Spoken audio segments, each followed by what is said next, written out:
I am... I'm not wearing a hoodie for once, and I feel like I need to get changed. Also, I was just about to cover this up with a beanie like I always do. Keep procrastinating the buzz cut. It's not even a bush anymore, it's a hedge, but we're gonna go with it. So yeah, I thought today we'd do a little Q&A. Haven't done one of these in a while. I love to just touch base, engage with you guys, and tell you everything that you apparently want to know. Which some of the things that you guys want to know always seem to surprise me, but I fucking love it. So this is a bit of a double whammy. This is 2 videos in one. I've been wanting to share my ultimate caramel cream frappuccino. It's actually a recipe that I've been wanting to share with you for a while, because you guys know I've shown you what, like 400 times how to make the ultimate vegan creamy frappuccinos that are also healthy. But now I've mastered the caramel cream with whipped cream on top, and I need something to slurp on while I answer these questions, so let's go to the kitchen. I don't know, this just takes the frappuccino game to the next level. So you will need some dates. The dates that I'm using are Zamli dates. I talk about these all the time. They are the best dates in the world. If you thought medjool dates tasted like caramel, these ones taste like, I don't even know, they melt in your mouth. They're definitely sweeter than medjool dates as well. This gooey stuff is pure caramel, like pure caramel. Gonna be using, can we focus? There we go. Gonna be using my all-time favorite salted caramel Maca protein powder, which I'll link down below. Now this is not essential for the caramel flavor, because that comes from the dates, but this bumps it up and makes it this just bumps up the nutrition and the satisfaction element like times 100. This is my plant milk of choice at the moment. It's called, is it called Nutty Bruce? It is called Nutty Bruce. Again, these little Zamli dates, they are so gooey that they literally just melt in your mouth. They're a bit smaller than medjool dates, so I'm gonna put about, I don't know, I'm gonna put about 10 in because they're pretty small. Some strong decaf coffee. And 1 scoop of this beautiful salted caramel protein powder, which also has maca in it.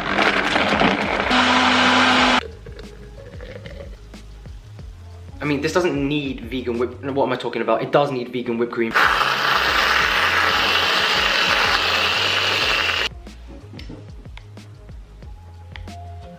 Look at that. It's the kind of thing that's that good you could easily down it in one go. I'm gonna try and pull myself away from this. Let's go answer some questions. Before we sit down, actually, there was a lot of questions asking me if I can still do the splits, like from my gymnastics past or whatever. Guys, come on. Thing is, guys, I never do this anymore, so I shouldn't really be able to, but both ways, easy peasy. This mix, guys,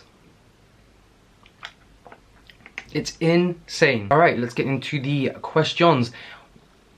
Yeah, let's get into the questions. What's the most important thing for a guy to know about women and sexuality? I think one thing I've really learned a lot about in this last year, just by being in a very serious relationship, is that divine feminine energy.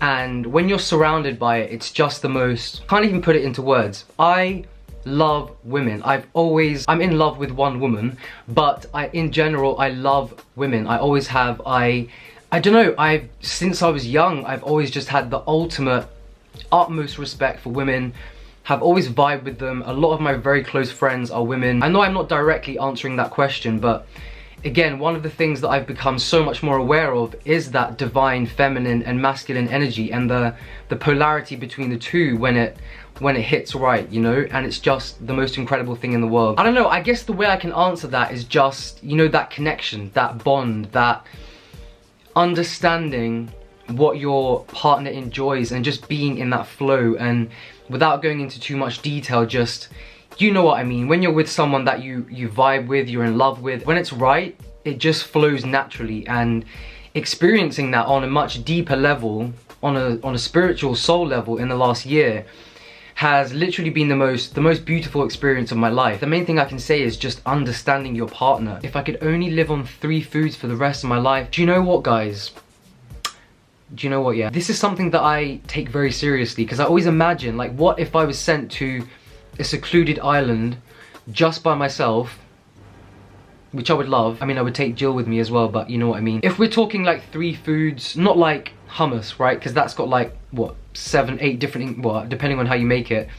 it's got multiple ingredients in it, so that's not like one thing. If we're talking about singular foods, watermelon, number one, watermelon. If I had to live on one food only, it would be watermelon. Number two would be sweet potato. Yes, it would. And number three, I know you all think I'm gonna say tahini, but it would actually be avocado, because as much as I am tahini, it's just running through my veins, and put it on everything, I wouldn't eat it on its own, and I could absolutely go to town with avocados on their own. Plus it would go with the sweet potato, and then I could have my sweet fix from the watermelon. I've got this all figured out. Clearly I've thought about this before. What's the most traumatizing thing you've ever been through? If I'm being honest, I'm not gonna go into too much detail because I can't, but basically being thrown from the top of the stairs to the bottom multiple times and then stood on, like actually trampled on. That's definitely the most trauma. I mean, that's definitely physically, I say physically, that affected me much more mentally than physically. So that's definitely where a lot of my fears have come from in life. I think why I have such chronic anxiety is because I still have this thing chasing me where I feel like I'm under attack, or I'm going to get attacked, or I have to constantly have my guards up to defend myself. And I think that's why in life, in interaction, I can be quite defensive, but it's because of those experiences, which I'm still to this day working through that trauma. So I feel like I'm gonna cry, and I need to hug little Miles right now and remind him that everything's alright. What undies are you wearing right now? Shall I show you? I'm always in my undies in the house. These are, I don't know, they're just boxes from M&S. Happy? Thoughts on marriage, and do you want to get married? Yes, and stay tuned. Only gonna answer this one because every time I do a Q&A it comes up like so many times. Why do I not do professional modeling? The thing is, whenever I was approached in the past, I mean guys, I've been stopped at airports, train stations, in the middle of London. The reason I never went into that world is because every time I was approached, I had absolutely zero interest at the time, because I was struggling so much mentally that I just didn't want to be a blank canvas. I wanted a way of expressing myself, which is kind of what I do here. And like I've explained before, I'm very difficult to work with. Add that to the fact that now I'm extremely ethical, such an ethical king. I'm so picky with who and what I would ever promote. So even if I am just going to be a blank canvas for someone, I would absolutely have to agree with what I'm wearing, what I'm promoting. But back in the day, like when I used to get approached a lot, I just had no interest because I was in such a bad place mentally that I was just pushing everyone away. So just imagine, it doesn't really matter what you look like. If you feel like trash within, that's how you see yourself. And so in the past, when people would approach me, I would always just be like, what are you talking about? Like, why would you... Me? Like, can you see? In order for me to answer this, I have to give the honest answer, which is that for many years of my life, I had a very distorted vision of myself, and I couldn't understand why people would want to work with me based on my looks. Again, which I couldn't see properly. And also struggling with addiction at the time. You know, when you're struggling with something like that, nothing else matters, and it's very hard to commit to things. So I guess that's my very honest and vulnerable answer, but maybe some of you can understand. I do feel the need to express myself through looks, but I do that on my own page on Instagram, so yeah. A lot of YouTubers have a team, someone that films for them, edits for them, they have a manager, someone that works with their brand deals. Me, it's just me. Yeah, everything just comes down to me. I don't have to take direction, I just turn the camera on and go with the flow. Healthy, crazy, or cool? The thing is, I'm not always healthy 100% of the time. Even though my diet is based on whole foods. I definitely do engage in some things which might not be the healthiest for me. I'm certainly not cool all the time, but I am always crazy, so there's your answer. Collab you've been dying to be a part of. If I'm being honest, one of the ones that I always wanted to do, again, just because putting like everything aside and just focusing on the fact that she turned me vegan, I think it was probably Freely. And now I've done that, can't really top it. There are many YouTubers that I really respect and look up to, and they are just such incredible entertainers. Not necessarily from the vegan world. I feel like, don't mean to offend people, but I'm going to. I feel like the vegan world can be a bit dry, and people just get sucked into this this repetitive pattern of just regurgitating the same crap, creating the same crap, as in like good food, but it's just like the same the same. I really appreciate creators that are just themselves, that are not afraid to speak up and not afraid to present to the world something different that hasn't been done before. That's definitely one of the things that I was very mindful of when I started Healthy Crazy Cool, is that I didn't want to fall into that repetitive pattern of what everyone else is doing. Love the fact that so many people have ripped off my ideas, but that's for a whole other video. Do you still take Kratom? So I really wanted to answer this one very firmly. I talked about this in my What I Ate in a Day a while back when I explained that I was going through drug withdrawal. Now that I've said that word, this video is probably demonetized.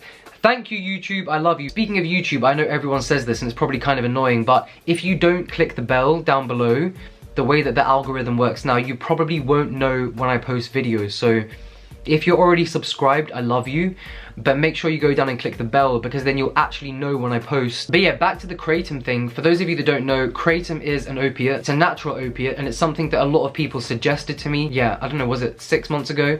No, it was longer than that. I don't actually know, I'll put it on the screen. I put up that video saying that I was going through drug withdrawal and you know, the pretty horrific experience that I was experiencing physically and mentally because of that. And a lot of people suggested Kratom as a natural alternative for pain relief, because obviously I was on medication for severe pain. I've got severe nerve damage, and also something that was helping with my anxiety as well. So I've got a lot to say about this. My experience with Kratom has been absolutely horrific. I got addicted to it. It's quite worrying that people are promoting Kratom as safe. If you don't know what Kratom is, it's a green powder. I think it originates in Bali. It is used for many different things medicinally, but mainly pain and anxiety, and it does give you a very euphoric rush and a high. But I will warn you that it is one of the most addictive things that I have ever fucked with, and I've fucked with a lot of things. Well, kind of like that. I was told when I first started taking it, again, for pain relief and to get off the medication I was on, I was told that it was safe, that it wasn't addictive, and I mean, it's my own fault for not doing my own proper research into it, but Kratom is one of the most addictive and disruptive things that I've ever been addicted to. It is very, very, very addictive, and if you take it long term, it will fuck your stomach up as well. Kratom is very, very high in tannins, which is why when a lot of people drink it, especially in large amounts, you feel violently sick. It can make you like projectile vomit. So whilst it does provide a beautiful euphoric rush, and works amazingly for pain relief, it is very, very addictive. And once you start taking it, you pretty much can't stop taking it. For anyone that's spreading that message that Kratom is a healthy, natural alternative to pain medication, please shut the fuck up, because Kratom is very disruptive. I wish I never would have started taking it. I have literally been through hell with it, and I really hope that if any of you other guys are thinking of experimenting with it, whether it's for pain or, I mean, most people just use it recreationally, just for that euphoric rush and that kind of very like calm. It's almost like, the way I can describe it is almost like having a warm blanket wrapped around you, and you just feel safe and calm, and the pain diminishes. But it is so addictive. Even within a couple of weeks you can get addicted to it. You build up a tolerance very fast. Please guys, if you've never tried it, don't. And for those of you that are saying that it's safe and it's not addictive and it's natural, please shut the fuck up. How much has Jill made an impact on your life? Massively. Massively, massively, massively. I feel like I view the world in a completely different way. I'm much more open-minded. I view myself, again, in a completely different way. I feel like by receiving so much love, and constant physical affection, which I've always talked about is the most healing thing for me, I also view myself differently and have a lot more self-respect, self-love. I don't know, I don't understand how that girl is only 20, no, she's not 25 anymore.